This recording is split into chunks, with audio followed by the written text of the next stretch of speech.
Hello students, today we will discuss Beer's category theorem. Theorem का statement B exam में पूछा जाता है और प्रूफ भी पूछा जाता है। ये थ्योरम जो है बाय नेम आती है और प्रीवियस ईयर्स में आई भी है एग्ज़ाम में, तो बहुत ही इम्पॉर्टेंट थ्योरम है। स्टेटमेंट देख लेते हैं इसका। Every complete metric space is of second category. जो हमने कंप्लीट मैट्रिक स्पेस पढ़ा है वो क्या होना चाहिए, सेकंड कैटेगरी का होता है। तो अब इसके लिए प्रूफ देखिए। हमने ले लिया एक मैट्रिक स्पेस जो कि कंप्लीट है। Let E D be a complete metric space, then we have to show that E is of second category. इसका मतलब आपको क्या प्रूफ करना है, ई को क्या प्रूफ करना है कि अगर हमारा ई जो है वो कंप्लीट मैट्रिक स्पेस ले लिया है तो ई जो है वो क्या होना चाहिए, सेकंड कैटेगरी का होना चाहिए।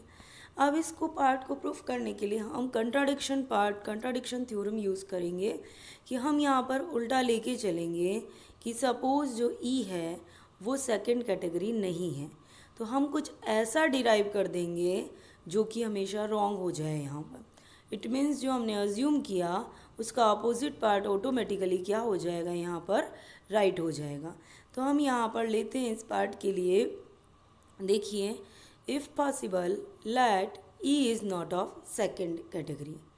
अब ई सेकंड कैटेगरी का नहीं है, इट मीन्स क्या हो गया, ई फर्स्ट कैटेगरी का हो गया।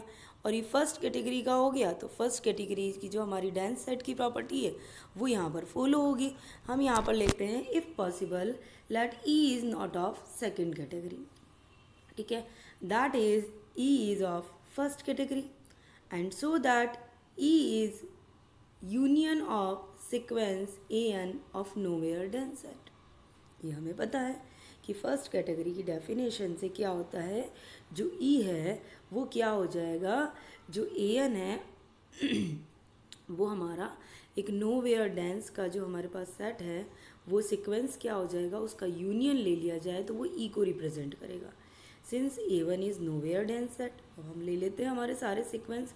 अगर ए वन जो है वो नोवेयर डेंस सेट आ गया, so there exist a closed sphere F one of radius R one such that, radius R one का मतलब क्या होता है, वन से छोटी वाली वैल्यू, ठीक है, सच that F one intersection A one equal 5। ये हमें डेफिनेशन से पहले ही पता है कि अगर हमारा ए वन नोवेयर डेंस है तो डेफिनेटली वहाँ एक क्लोज्ड स्फीयर एफ वन जो कि आर वन रेडियस से छोटा होगा, कैसा होगा, F one intersection A one equal क्या बन जाएगा, 5 बन जाएगा। Let S one is an open sphere with same centre and radius as F one, ठीक है। A two is nowhere dense, so we can find a closed sphere F two of radius R two such that वो radius क्या हो जाएगी, उससे भी half, such that F two intersection A two equal क्या हो गया, 5।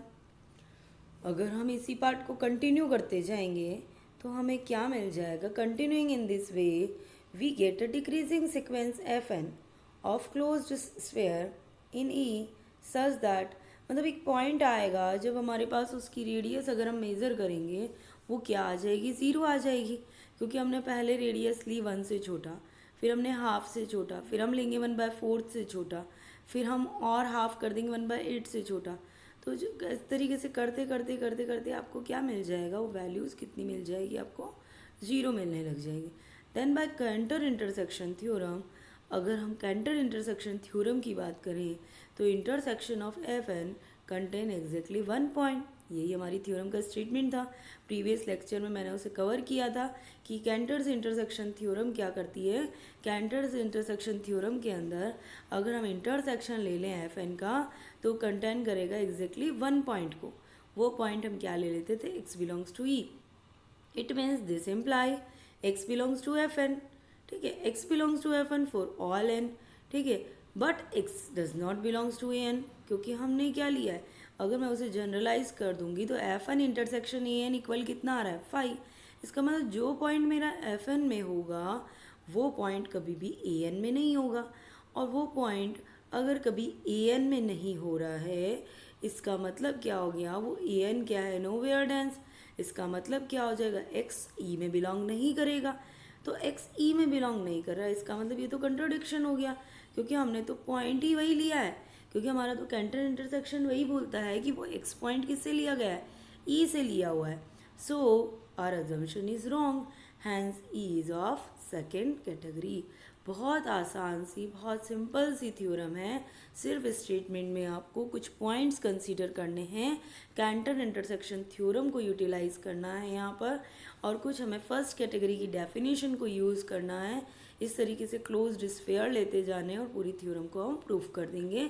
इन शॉर्ट में वापस इसे रिवाइज करवा देती हूँ कि क्या लिया है हमने. एक ऐसा मैट्रिक स्पेस ले लिया ईडी जो कि क्या है, कंप्लीट है.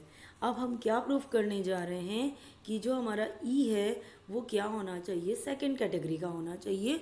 तो हमने इसका कंट्राडिक्शन पार्ट ले लिया कि if possible let E is not of second category, that is E is of first category. अगर ई फर्स्ट कैटेगरी का है तो उसकी डेफिनेशन क्या है, E is union of sequence of nowhere dense set. Since A1 is nowhere dense की definition क्या होती है, there exists a closed sphere F1 of radius R1 such that F1 intersection A1 equal क्या बन जाता है, phi बन जाता है. Let S1 is an open sphere with same center and radius as F1. A2 is nowhere dense set, so we can find a closed sphere F2 of radius R2 such that F2 intersection A2 equal phi. Continuing in this way, we get a decreasing sequence Fn of closed sphere. क्योंकि हम क्या ले रहे हैं, closed sphere का हम यहाँ पर क्या ले रहे हैं, एक सेट ले रहे हैं. तो हमने यहाँ पर Fn की बात कर ली, Fn of closed sphere in E such that एक पॉइंट ऐसा आएगा जब हम उसकी रेडियस को कंसीडर करेंगे तो वो वैल्यू कितनी आ जाएगी, हमारे पास 0 आ जाएगी. देन अगर वो 0 आ रही है तो हमारा कैंटर इंटरसेक्शन थ्योरम क्या है, उसका इंटरसेक्शन ऑफ Fn किया जाए वो एग्जैक्टली वन पॉइंट को कंटेन करेगा. अगर वो वन पॉइंट को कंटेन कर रहा है, सपोज वो पॉइंट x है तो वो x Fn में जाएगा. इसका मतलब वो x does not belongs to क्या हो जाएगा, An हो जाएगा. इसका मतलब x does not belongs to E हो जाएगा, which is a contradiction. So our assumption is wrong, hence E is of second category. इसी के साथ मैं यूनिट 5th का बहुत बेसिक कॉन्सेप्ट नॉर्म वो समझाने वाली हूँ आज. उस नॉर्म की डेफिनेशन भी एग्ज़ाम में मोस्ट ऑफ द टाइम पूछी जाती है, और पैरेलल उससे रिलेटेड जो थ्योरम है वो भी एग्जामिनेशन पर्पज़ से इक्वली इम्पॉर्टेंट है. तो सबसे पहले आज हम देखते हैं नॉर्म क्या है. Let E be a vector space. Norm के लिए क्या लेते हैं हम, एक वेक्टर स्पेस ले लेते हैं, और फंक्शन जो है वो कैसा डिफाइन हो जाए कि हम फंक्शन को ले लेते हैं यहाँ पर डबल स्टैंडिंग लाइंस मीन्स इसे नॉर्म को डिफाइन करते हैं फ्रॉम ई टू आर. ठीक है, एक हमने वेक्टर स्पेस ले लिया ई, उससे आर के अंदर जो मैपिंग दिखा रहे हैं, हम एक फंक्शन को डिफाइन कर रहे हैं, उसे हम क्या बोल देते हैं, norm on E. If it satisfy following axioms. Norm के लिए कुछ 4 एक्सियम्स फॉलो होते हैं. जब भी हमें किसी पार्ट को नॉर्म प्रूफ करना है देन हमें हमेशा क्या लेना पड़ेगा, ये 4 प्रॉपर्टी उस पर डिफ़ाइन कर देनी पड़ेगी. और नॉर्म क्या है, एक वेक्टर स्पेस पर डिफ़ाइन करते हैं. सपोज़ ई एक वेक्टर स्पेस ले लिया तो नॉर्म का मतलब ई टू आर हम एक मैपिंग ले रहे हैं जिसको हम नॉर्म के एक सिंबल से डिफ़ाइन कर देते हैं. वो कब कहलाएगा हमारा नॉर्म, जब वो इन 4 कंडीशन को, 4 एक्सियम्स को फॉलो करता हो. पहला एक्सियम्स क्या है, norm of x greater than equal 0. और दूसरा एक्सियम्स है if norm of x equal 0 this imply x equal 0 if and only if condition. अगर एक्स इक्वल 0 है तो हम लिख सकते हैं वहाँ पर नॉर्म ऑफ एक्स भी हमेशा क्या हो जाएगा, 0 हो जाएगा. तीसरा पार्ट है इसका, norm of alpha x equal modulus of alpha norm of x. Means जो स्केलर आएगा मल्टीप्लाई में, उस स्केलर को हम यहाँ पर मॉडुलस फॉर्म में लिख सकते हैं. दैन फोर्थ प्रॉपर्टी है जो लाइक ट्राइंगुलर इनइक्वलिटी है, कोशीज इनइक्वलिटी, ट्राइंगुलर इनइक्वलिटी जो हम पढ़ के आते हैं, norm of X plus Y is less than equal norm of X plus norm of Y. Mention है यहाँ पर कि स्केलर अल्फ़ा है और एक्स वाई जो है वो ई के एलिमेंट से, मीन्स वो वेक्टर स्पेस के एलिमेंट वेक्टर फॉर्म में है, और अल्फा एक स्केलर ले लिया गया है। तो ये चार प्रॉपर्टी अगर हमारे पास जो मैपिंग है, और मैपिंग किससे किसके अंदर है, ई टू आर है, तो ऐसी मैपिंग जो हम दिखा रहे हैं वो फंक्शन की जो मैपिंग होगी उसी फंक्शन को आप क्या बोल दोगे, उसे हम बोल देंगे नॉर्म ऑन ई बोल देंगे। मीन्स एक तरीके से हम यहाँ पर एक मैपिंग को ही, एक फंक्शन को ही नॉर्म बोल रहे हैं, किसके ऊपर, ई के ऊपर, जब वो ये चार कंडीशन को फॉलो करता है। और चार कंडीशन में पहला कंडीशन तो है पॉजिटिविटी वाला, कि नॉर्म ऑफ एक्स का मतलब क्या होता है, या तो वो ज़ीरो हो सकता है या फिर उसकी वैल्यू क्या होगी, ग्रेटर ज़ीरो हो जाएगी। दूसरा है कहीं भी अगर नॉर्म ऑफ एक्स की वैल्यू ज़ीरो है तो इसका मतलब वहाँ पर if and only x equal zero होना ज़रूरी है। तीसरा पॉइंट था नॉर्म ऑफ अल्फ़ा एक्स, जहाँ पर अल्फ़ा क्या है, कि स्केलर क्वांटिटी है। डेफिनेटली जब हम वेक्टर स्पेस की बात कर रहे हैं तो वेक्टर स्पेस ओवरफिल्ड होता है, तो हम जो स्केलर लेते हैं वो किससे ले लेते हैं, वहाँ पर स्केलर हमेशा फील्ड को बिलोंग करते हैं और वेक्टर हमेशा वेक्टर स्पेस को बिलोंग करते हैं। क्योंकि प्रीवियस बीएससी क्लासेस में आप लोग पढ़ के आए हैं वेक्टर स्पेस, वेक्टर स्पेस जो है वो हमेशा किसी न किसी फील्ड पर डिफाइन होता है, और जो स्केलर्स कलेक्ट करते हैं वो हम फील्ड से ले लेते हैं, और जो वेक्टर्स कलेक्ट करते हैं वो हम वी से ले लेते हैं। ठीक है, वी ओवर एफ होता है वेक्टर स्पेस। तो यहाँ पर हमने वेक्टर स्पेस को क्या ले लिया, ई ले लिया है। तो हम यहाँ पर ई से तो एक्स वाई एलिमेंट ले लेंगे जो कि हमारा एज अ वेक्टर ट्रीट कर रहे हैं यहाँ पर, और स्केलर जो लिया है वो उसके फील्ड से हो जाता है। तो आई होप ये नॉर्म की डेफिनेशन आप लोग को बिल्कुल क्लियर है। अब हम चलते एक theorem, every normed vector space is a metric space. हर एक नॉर्म वेक्टर स्पेस जो होता है वो क्या प्रॉपर्टी फॉलो करता है, मैट्रिक स्पेस। मैट्रिक स्पेस की अलग से चार प्रॉपर्टी हमें पता है वहाँ पर, सिमेट्री, ये हमारा एसोसिएटिव या ट्रांजिटिव जिसे बोल देते हैं, और नॉन नेगेटिव और पॉजिटिव वाली, और बहुत सारी चार प्रॉपर्टी हम अभी तक बहुत बार प्रूफ करते आए हैं। तो हम यहाँ पर ले लेते हैं एवरी नॉर्म वेक्टर स्पेस। सबसे पहले एक नॉर्म वेक्टर स्पेस डिफाइन करते हैं। ई क्या है, एक नॉर्म वेक्टर स्पेस है। डी एक्स वाई हमने ले लिया norm of X minus Y, क्योंकि मैट्रिक स्पेस के अंदर कोई भी एलिमेंट होता है वो इस फॉर्म में दिया हुआ है।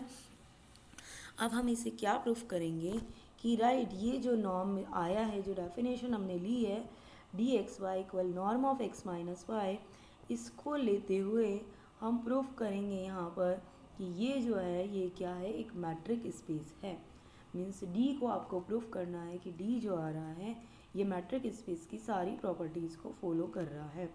हम लेते हैं D of X Y means norm of X minus Y. X Y दोनों ई में बिलोंग करेंगे, तो हमारे पास किसी भी नॉर्म की वैल्यू किस में ग्रेटर हो जाती है, अगर x जो है वो e में बिलोंग करता है उसका नॉर्म हमेशा x क्या हो जाता है, norm of x is always greater than equal zero.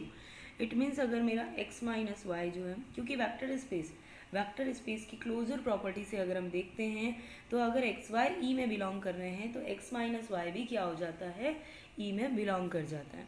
तो अगर x माइनस वाई ई का एलिमेंट है तो उसका नॉर्म हमेशा क्या हो जाएगा, ग्रेटर देन इक्वल ज़ीरो हो जाएगा। आप चाहें तो यहाँ पर साइड में मेंशन कर सकते हैं कि क्या है, ई क्या है, वेक्टर स्पेस। और वेक्टर स्पेस का मतलब है कि वेक्टर एडिशन वहाँ पर प्रॉपर्टी लग जाती है और स्केलर मल्टीप्लिकेशन भी लग जाती है, दोनों के लिए वो वेल डिफाइन होता है हमेशा। तो उस प्रॉपर्टी से अगर एक्स वाई ई में बिलोंग करते हैं तो एक्स माइनस वाई भी ई में बिलोंग करता है। अगर कोई एलिमेंट ई में बिलोंग करता है तो उसका नॉर्म हमेशा क्या होता है, ग्रेटर देन इक्वल ज़ीरो बन जाता है। It means D X Y is greater than equal zero. Metric space का पहला एक्सियम्स हमारा यहाँ फॉलो हो जाता है। दूसरे एक्सियम्स पर आते हैं। If D X Y equal zero then आपको वाइस वर्सा प्रूफ करना है norm of X minus Y equal zero.